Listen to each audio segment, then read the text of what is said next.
Abran sus Biblias, por favor, no en el Evangelio de Juan, en esta oportunidad, sino abran sus Biblias en Colosenses, capítulo 4, verso 12. La semana pasada tuvimos nuestra asamblea y hablamos un poco de la necesidad que tenemos de vivir como una comunidad, como lo que somos. Y este domingo y el próximo vamos a hablar un poco acerca de ese particular. El privilegio de ser parte de una comunidad de fe.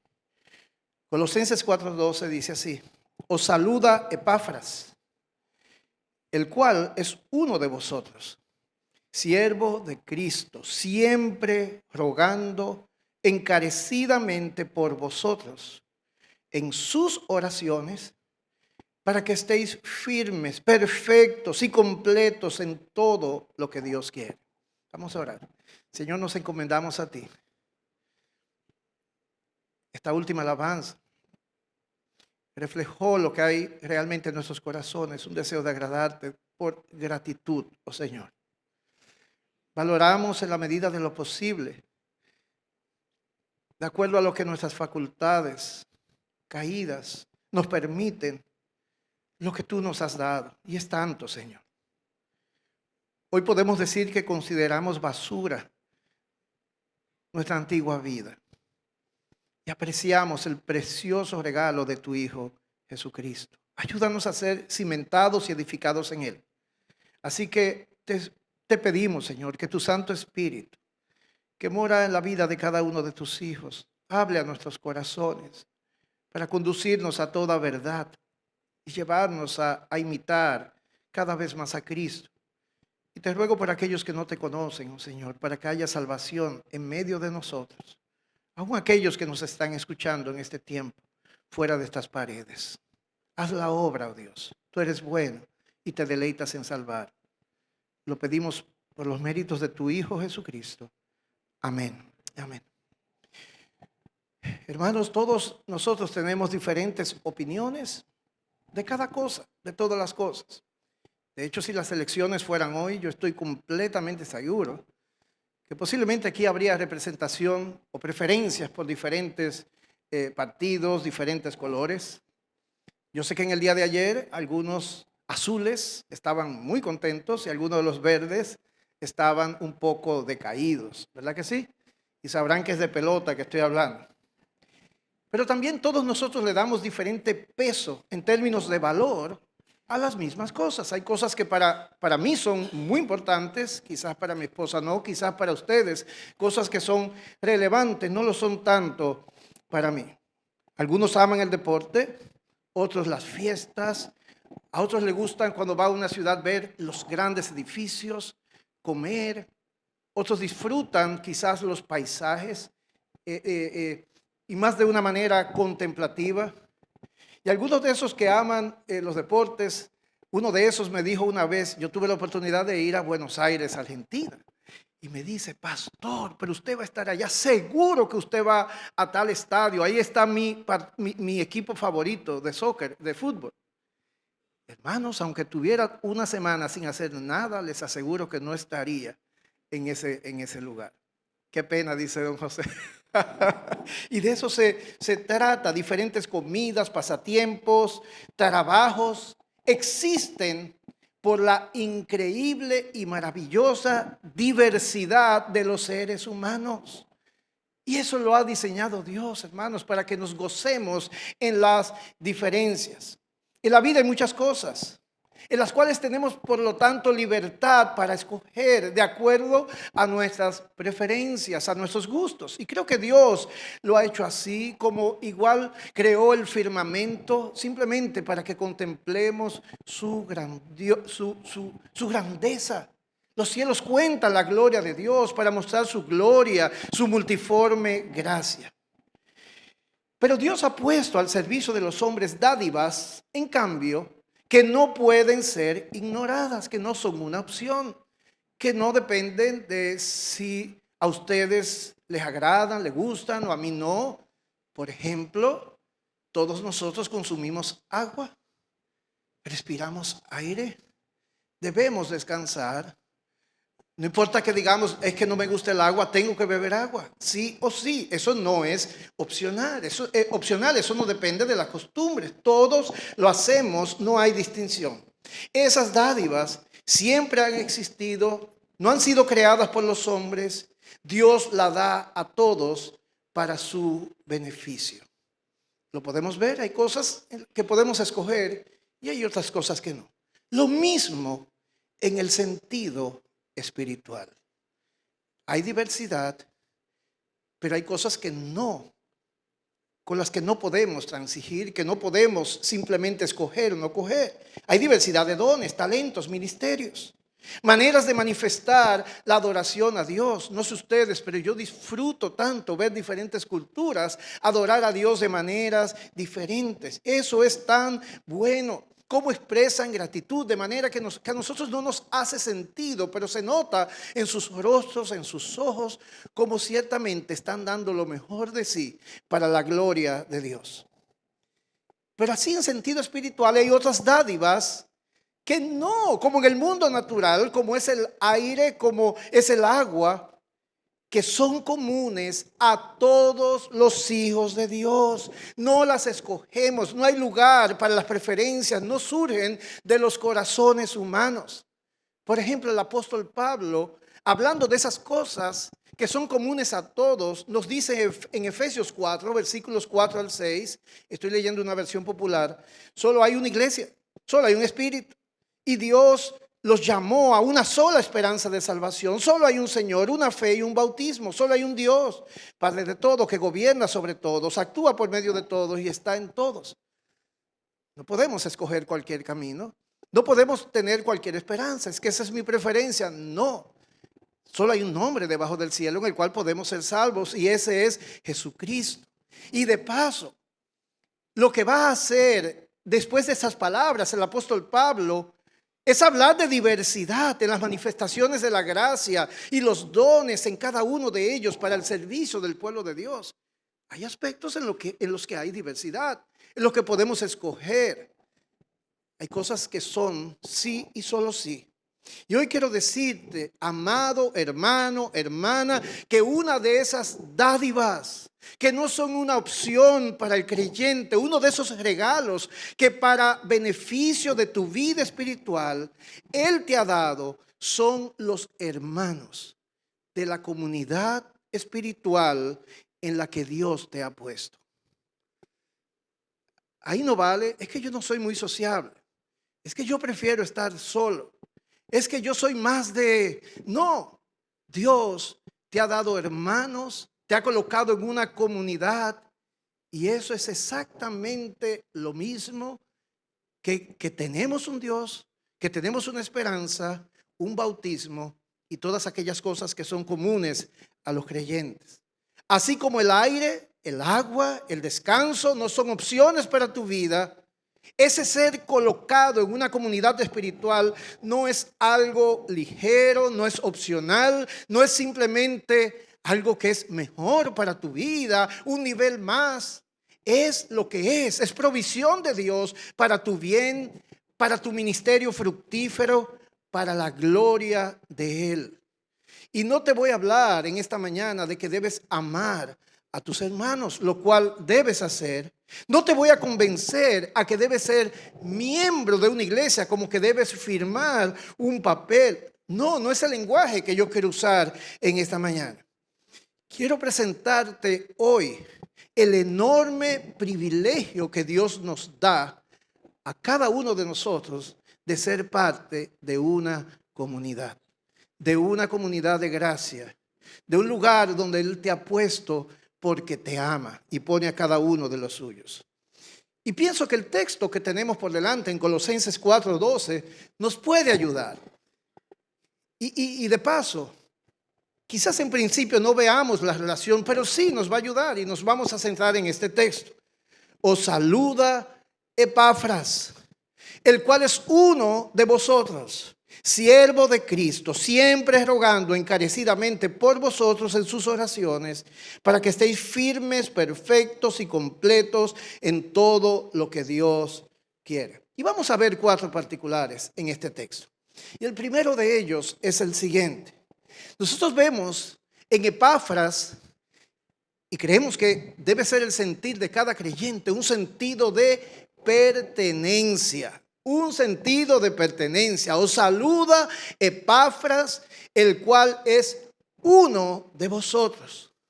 Cuando Dios nos coloca en su familia, nos hace parte de algo que nos abruma. Es algo muy grande. En realidad es algo que en este mundo no podemos presenciar.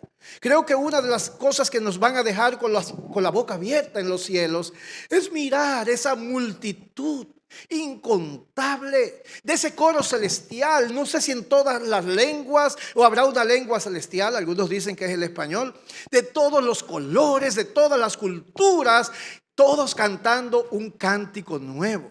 Hermanos, eso es sobrecogedor. Asumo, eso debe ser algo impresionante. No sé si ustedes han tenido el privilegio de estar en una primera fila tocando una sinfónica y pasar a un fortísimo. Algo así va a retumbar en nuestros corazones. Pero ese sentido de grandeza, pertenecemos a algo grande, nos puede confundir. Me explico. El autor de Hebreos, en Hebreos 12:18, mira lo que dice. Ustedes no se han acercado a algo pequeño. No es a esa montaña, el monte de Sión.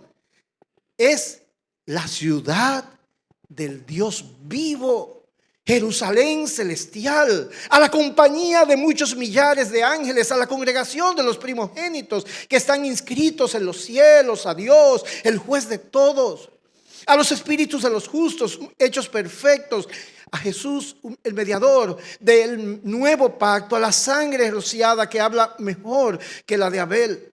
El propósito del autor de Hebreos es mostrar la supremacía de esas realidades espirituales ante lo que puede ofrecer una religión simplemente externa.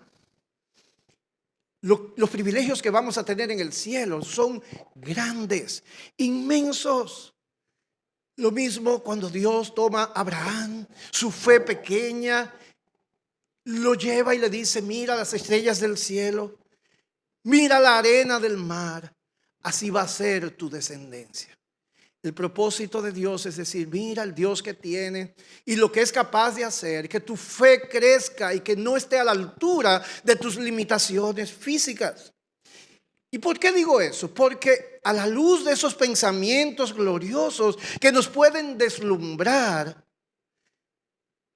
podemos llegar al punto y olvidar un aspecto presente, escatológicamente hablando, que es más relevante por el momento. ¿Y qué es? La pequeña comunidad en la que Dios nos ha puesto. La pequeña comunidad de la cual Dios dice: tú eres parte de esto. Y esto es precioso y esto es glorioso delante de nuestros ojos. No te dejes deslumbrar por los placeres que sí van a ser tuyos y lo son por la fe en este momento. Tenemos el espíritu de Simón en aquel momento cuando la transfiguración, él mira lo que está sucediendo. Él se quiere sentar y dice: vamos a hacer 3 enramadas. Y el evangelista dice que él decía eso porque no sabía. No es tiempo de sentarnos a contemplar la grandeza. Es tiempo de sembrar. Es tiempo de la misión, amados hermanos. De paso, muchos lamentablemente buscan eso en una iglesia, el disfrute del cielo en esta tierra, el exponerse a ese tipo de experiencia que tuvo Simón, majestuosa, gloriosa, deslumbrante, y estamos tan absortos con esos pensamientos que perdemos de vista los detalles de nuestro Señor al colocarnos en esta comunidad, en un lugar, y ese es su propósito para ahora. Y uno de esos detalles que muchas veces perdemos está en nuestro texto. Pablo quiere que conozcamos a Epafras. Pablo quiere que sepamos algo de él. Y Pablo quiere que sepamos que su identidad está cimentada sobre 2 bases. Una es que Él es siervo de Cristo, aunque esté colocado después en nuestras Biblias, sobre todas las cosas, pero que Él es uno de ellos, que Él es uno de los colosenses. Su identidad no está asociada a ser colaborador del gran apóstol Pablo, no. Pablo sabe que lo ha tomado prestado y que el corazón de Epafras está en su iglesia local. La identidad de él, después de su relación vital con Cristo, estaba asociada más bien a la comunidad de la cual formaba parte.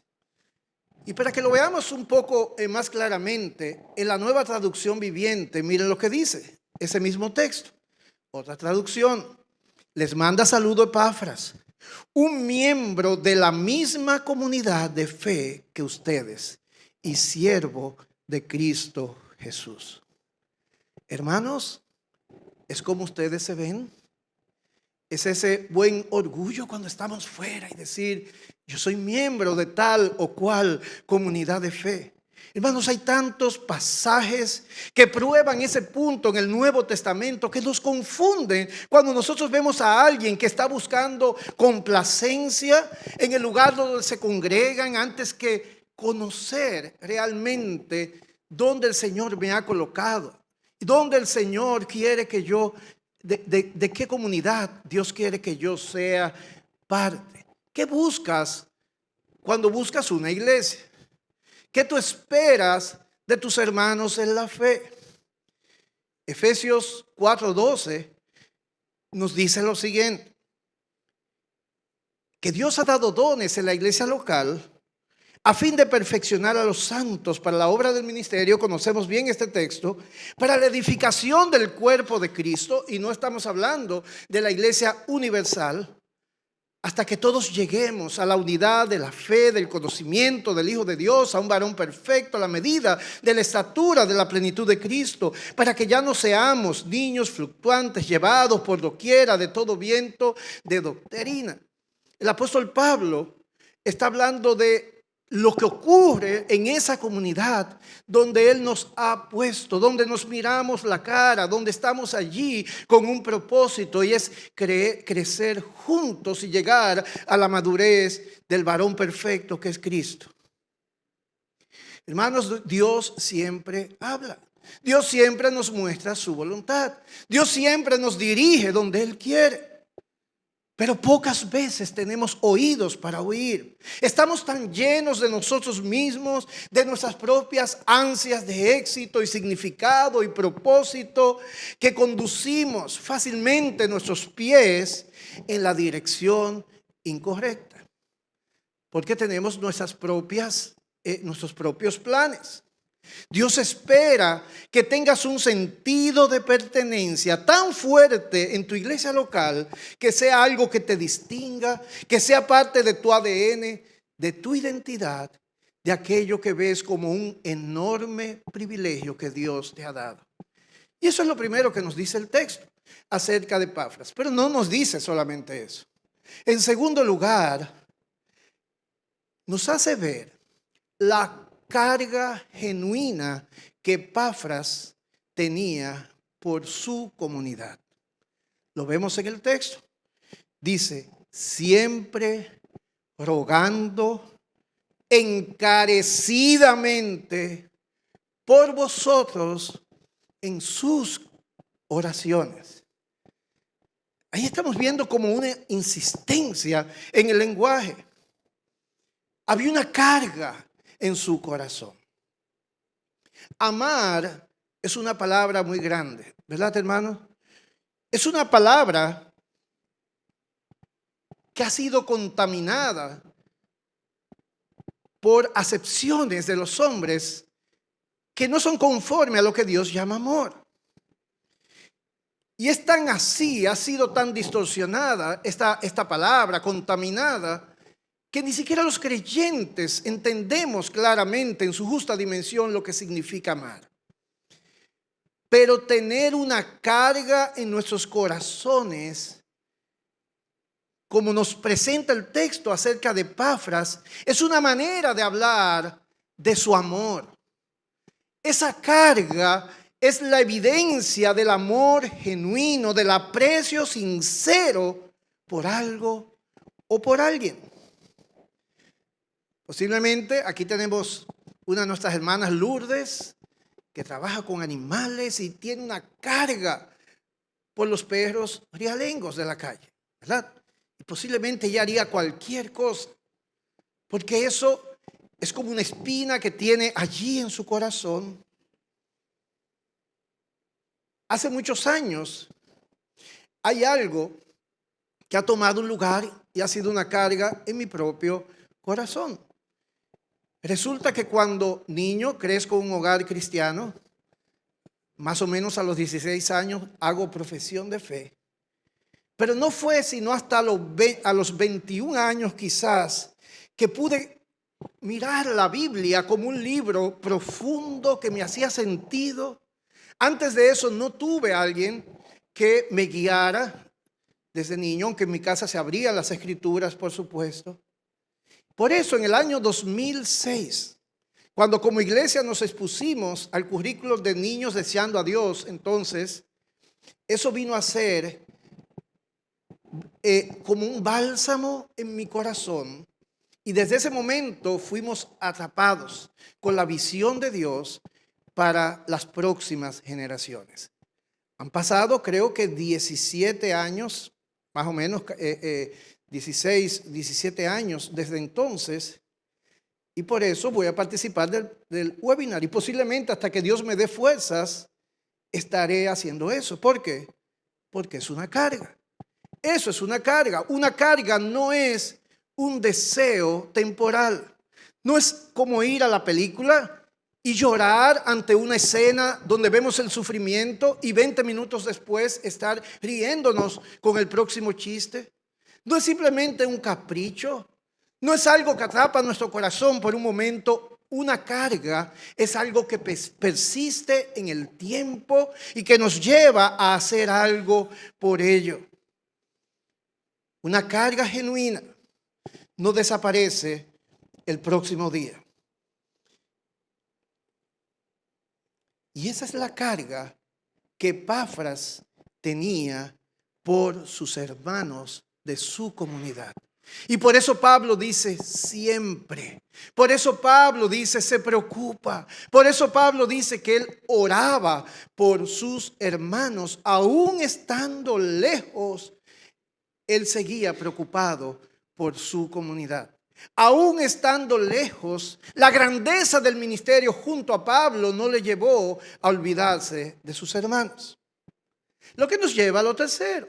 No solamente él tiene una identidad asociada a su comunidad, no solamente en segundo lugar él tiene una gran carga, sino que en tercer lugar él ve esa comunidad como el lugar de verdadero crecimiento para su vida y para la vida de otros. Fíjense que la preocupación, el texto dice, para que estéis firmes, pero sigue diciendo, perfectos y completos en todo lo que Dios quiere. La Nueva Versión Internacional dice, para que con madurez ustedes se mantengan firmes, cumpliendo en todo la voluntad de Dios. Hay algo que Epafras sabe.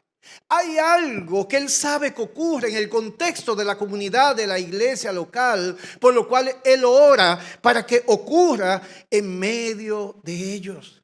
Y hermanos, y eso es tan bueno. Epafras tiene una carga, pero es una carga donde él ve claramente la meta. Él sabe cuál es el camino que hay que transitar para que esa carga se convierta en un motivo de gozo. Él sabe cuál es la meta. Volviendo a Efesios capítulo 4, recordemos que él está caminando junto al apóstol Pablo. Él sabe lo que sucede en una iglesia local. De eso trata Efesios capítulo 4. Y a partir del verso 17 de Efesios 4, y de ahí en adelante, lo pueden ver en sus Biblias, no lo voy a leer, Pablo está hablando precisamente de eso, de la santificación de los creyentes. De paso, si tu Biblia tiene títulos y subtítulos, posiblemente sobre el verso 17 diga algo como nueva vida en Cristo. ¿De qué se trata la fe? ¿De qué se trata la santificación? ¿Qué cosas debe hacer para ir creciendo en gracia? Y toda esa sesión, en su sentido más amplio, concluye al final del capítulo 6. Es muy práctico. Hay poca carga doctrinal en esa porción. Ya él lo ha dicho todo en los capítulos del 1 al 3. Los privilegios que tenemos a causa de lo que Cristo ha hecho y de lo que Dios ha hecho poniéndonos en su familia.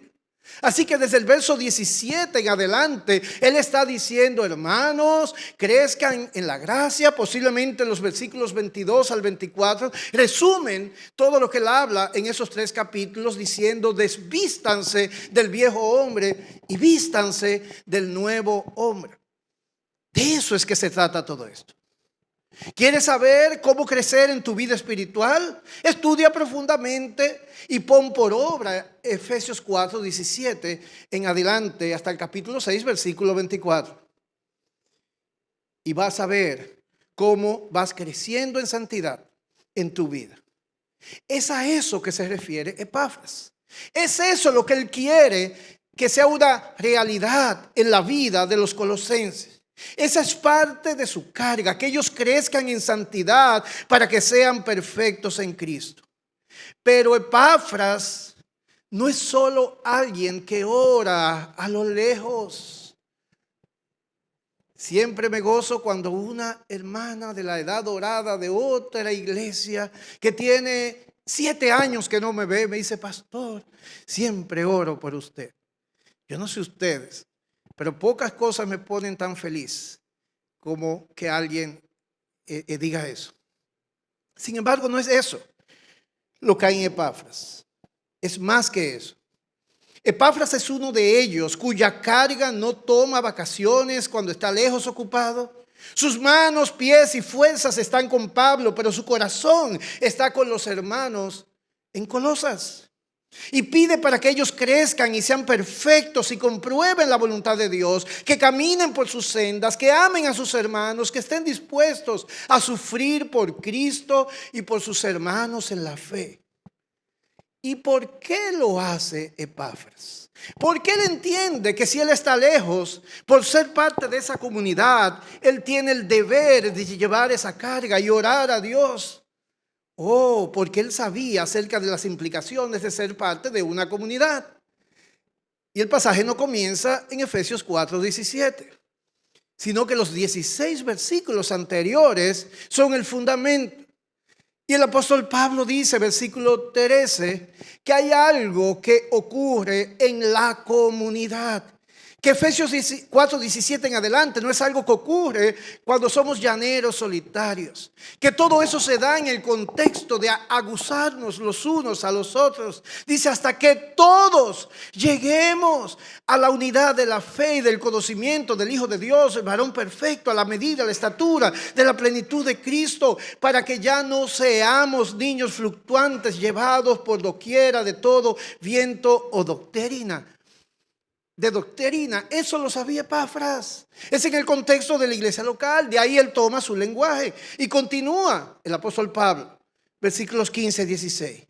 Sino que siguiendo la verdad en amor, crezcamos en todo, en aquel que es la cabeza, esto es Cristo, de quien todo el cuerpo, la comunidad, bien concertado y unido entre sí por todas las coyunturas que se ayudan mutuamente según la actividad propia de cada miembro, recibe su crecimiento para ir edificándose en amor. Hermanos, Dios no es un constructor de aparatos que le sobra un tornillo y no sirve de nada. No, Dios te pone en un lugar y tú tienes una función. Eso es lo que está diciendo esto. Tú eres el tornillo que si se sale todo se desmorona. Pero yo soy tan importante. No, Cristo no va a dejar que su iglesia perezca. Él es que la sostiene. Pero te ha puesto allí y tú no eres opcional. Y cuando tenemos esos pensamientos profundos, temblamos antes de movernos, temblamos antes de tomar una decisión y tenemos la carga que tiene Epafras, hermanos. Hermanos, esa es la vida cristiana. Muy probablemente la respuesta de por qué tus hermanos son tan débiles e insufribles, por qué no te sientes bien junto a ellos, está en tu propio corazón. La manera cómo has vivido o no has vivido estas cosas que son esenciales para el crecimiento cristiano, para ser como Cristo. Si eso no está ocurriendo en medio de nosotros, no vamos a lucir como Cristo. Vamos a estar muy lejos de ahí. Pablo no asume crecimiento espiritual a la manera de Dios fuera del contexto de la comunidad. ¿Estamos limitando a Dios? No, obviamente, hermanos. Dios no está limitado a la comunidad en la que Él nos pone. Es como todos sus medios de gracia. Son aquellos por los que Dios obra ordinariamente, pero no está sujeto a ellos. Cuando no hubo profeta, utilizó un burro, ¿verdad que sí? Para hablar. Cuando no hubo comida, proveyó el maná. Cuando hijos no tienen un papá o una mamá piadosa, aparece una vecina, aparece una hermana que va y da clases de niños en algún lugar y Dios les provee como los cuervos que alimentaron a Elías. Cuando estás en medio de la nada, en una isla, Él te suple, como si tuvieras toda la escritura en tus manos. Porque si Él te ama, Él te alimenta. Hermanos, Dios lo hace. Pero Dios es honrado y su favor es visto en nuestras vidas cuando no menospreciamos su provisión ordinaria. Y más bien nos deleitamos y nos nutrimos en Él a través de esos dones que Él nos da. Y uno de los principales regalos es la comunidad donde Él te ha puesto. Y quizás en ese momento nos llega una pregunta, se formula una pregunta. ¿Por qué no vemos nuestra comunidad como Dios la ve? ¿Por qué no la vemos como ese lugar donde ocurre verdadero crecimiento a la manera de Dios? Yo tengo 3 razones, pueden haber muchas más, pero a mi parecer inciden por lo menos 3 razones de por qué no vemos la iglesia como deberíamos verla, como la veía Epafras.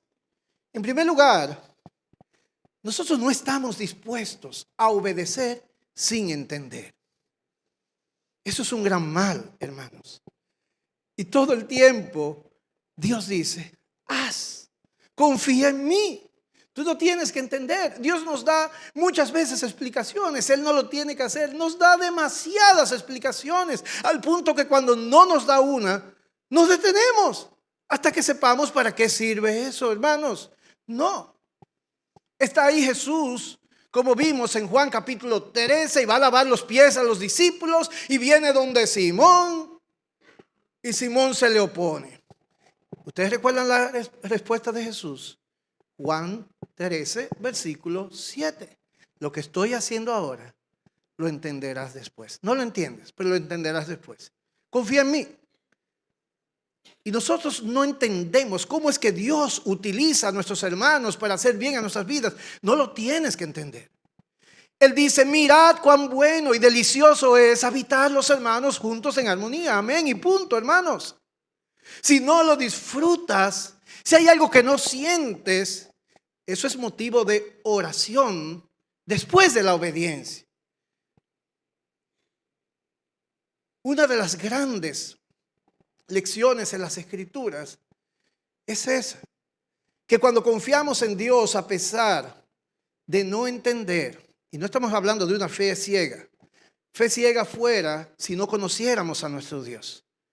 Obedecer a Dios no es tener fe ciega. Obedecer a Dios y caminar a pesar de no entender es poner nuestros razonamientos y capacidades en el lugar que les corresponde, en un segundo lugar. Dios espera que entendamos, pero sobre todas las cosas que le honremos y que le obedezcamos. En segundo lugar, una razón por la que no vemos la iglesia como ese lugar de crecimiento y no tiene el aprecio de nosotros, es porque lamentablemente, además de que no obedecemos y no entendemos, es un hecho de que todos nosotros tenemos expectativas, aún en términos espirituales. Si nos preguntan a cada uno de nosotros dónde nos vemos en 10 años o 20 años, quizás hay personas que solamente piensan en el hoy, pero aquellos que piensan en el futuro tienen un plan hecho. No hay lugar para la providencia, no hay lugar para un plan B, no hay lugar para un Dios que dice de repente, no vas en esa dirección, sino vas en esta dirección. Y una de las grandes lecciones que nosotros aprendemos de la escena de Saúl cuando es desechado por Dios es que él estaba tan lleno de sí mismo, de su propia prudencia, de su propia manera de llegar a conclusiones, que él mismo determinaba lo que había que hacer. Y allí está él, en el primer libro de Samuel, capítulo 13, cansado de esperar a Samuel. Y llegó el día cuando Samuel dijo que iba a regresar y no regresó. Y él dijo, yo tengo un plan, tenemos que seguir adelante, tenemos que ir a la batalla, hay que ofrecer sacrificio. Eso es lo que va. Y eso es lo que hacen los versículos 8 y 9. Simplemente para en el verso 10 llegar Samuel y decirle, ¿qué has hecho? Has actuado locamente. Todos interpretamos la providencia y creemos suponer y saber lo que Dios quiere con nosotros, sin necesariamente estar sometidos a su voluntad en oración. Por lo regular, hermanos, no sabemos lo que Dios está haciendo, como dijimos. Y no está mal que tratemos de hilvanar los hilos de su enrejado, de su tapiz, pero que nuestras conclusiones no nos conduzcan en una senda opuesta a su propósito. ¿Y qué tiene que ver eso con lo que estamos diciendo?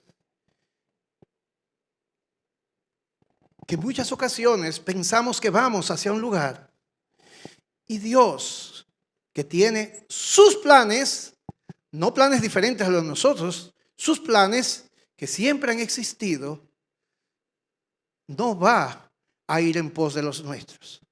Él sabe cuál es el bien que nos quiere hacer. Hubo un hombre que actuó bien y ese fue Abraham. Nos dice Hebreos capítulo 11 que él presuponía lo que Dios estaba haciendo cuando lo manda a matar a su hijo. Dice allí Hebreos 11 que Abraham pensaba que él iba a matar a su hijo y que Dios lo iba a resucitar de los muertos. Pero qué bueno que sus conclusiones fueron consistentes con la obediencia a Dios, porque él estaba dispuesto a matar a su hijo. Pero ¿qué hubiera sucedido si lo que pasa por la mente de Abraham es opuesto a lo que Dios quería hacer? ¿Hubiera desobedecido? En un momento Abraham lo hizo. Temió a los hombres antes que a Dios y mintió. Amados hermanos, no sabemos lo que Dios está haciendo y elaboramos nuestro propio pensum de estudios de vida y ministeriales. Nada es más necio. ¿Y qué tiene que ver eso con la iglesia? Mucho, hermanos. La comunidad donde Dios te ha puesto. Ese es el lugar en el que Dios te libra de tus propios sueños de grandeza que Él no ha puesto en tu corazón. Te hace someterte a los instrumentos que Dios ha puesto sobre ti, que muchas veces tú ves como que te limitan o se equivocan en sus consejos. Pero Dios honra a aquellos que están dispuestos a someterse y que le honran a Él. Nadie puede impedir que ocurra en nuestras vidas lo que Dios se ha propuesto hacer. Y en ese sentido, la iglesia local, esa comunidad, Dios la ha utilizado para filtrar tus deseos, anhelos y sueños. Allí están Pablo y Bernabé. Ellos van a dedicar su vida a las misiones. Pero ¿qué ocurre antes? Allí está la iglesia de Antioquía, en Hechos capítulo 13, orando, el Espíritu Santo hablando por medio de su pueblo, le impone las manos y la iglesia los envía. Esa es la manera como Dios obra. La iglesia tiene ese lugar en los planes de Dios. Tus planes independientes no están por encima de aquello que Dios ha puesto para tu cuidado y para legitimizar tus sueños y para Él darte esa cobertura y cuidado y enviarte honrando y cumpliendo toda justicia. ¿Sabes tú para lo que Dios te está preparando? Tú no lo sabes. No lo sabía Moisés en sus primeros 40 años. No lo sabía Moisés en sus segundos 40 años cuando estaba allí cuidando ovejas. Dios en un momento lo llama y le dice, ¿sabes para qué yo te tengo? No es para guiar a Egipto. No es para ser un experto en cuidado de ganado de otro. Es para guiar a mi pueblo. Lo que nos lleva en tercer lugar a una razón por qué no vemos la iglesia como lo que es, como ese lugar de crecimiento. Porque vemos la iglesia más como un medio de alcanzar solos que alcanzar juntos. Hasta que el mejor jugador de un equipo no se dé cuenta que no se trata de que él llegue a la meta, sino que el más débil llegue junto a él, no van a ser un buen equipo. Eso no sucede. El crecimiento que viene ordinariamente de Dios viene a través de otros y fluye de nosotros hacia nuestros hermanos también. Ese es el ministerio de los unos a los otros. Es algo que ocurre cuando estamos juntos. Es algo que ocurre cuando tenemos la conciencia de nuestra identidad y hacemos lo que Dios nos ha mandado hacer. Y ahí se produce el crecimiento. Y algo que no entendemos es que ese ministerio necesita que hayan muchos roces, muchas ofensas. El que entrena al boxeador que va a competir, ¿sabe qué es lo que hace con él? Es golpes que le da. No es consejos.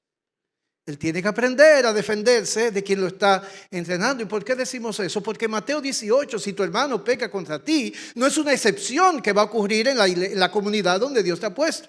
Todos los días tú vas a ofender. Todos los días te van a ofender. Santiago dice, todos ofendemos muchas veces.